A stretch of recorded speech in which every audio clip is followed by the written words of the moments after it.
And again, the question is, which one of those men was crucified for you and provides a ransom sacrifice?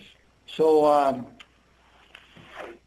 none of those persons has the right to expect us to be their followers or to be guided by them. As Jesus in Matthew says,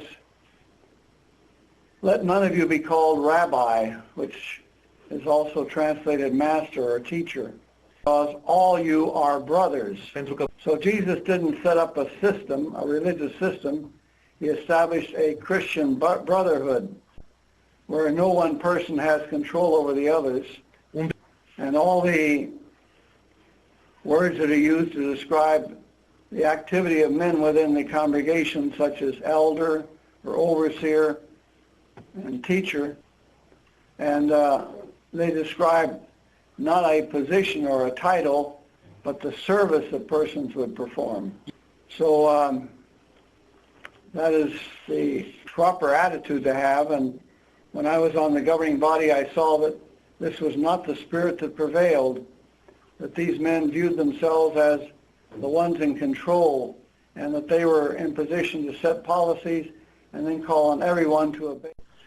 And the great majority of our time was spent dealing with what they called disfellowshipping issues, deciding whether this activity or work was a disfellowshipping offense.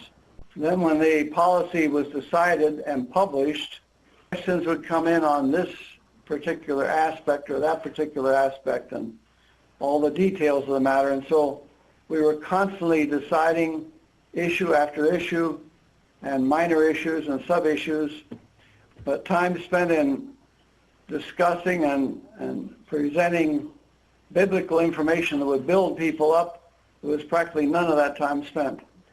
So the longer this went on, the more I asked myself, is this really God's way? And I thought, here are things that the Bible says not one word about, and here we men are making this law to apply to everyone.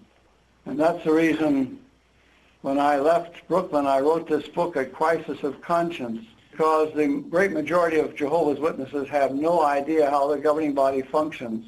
Maybe they have some questions.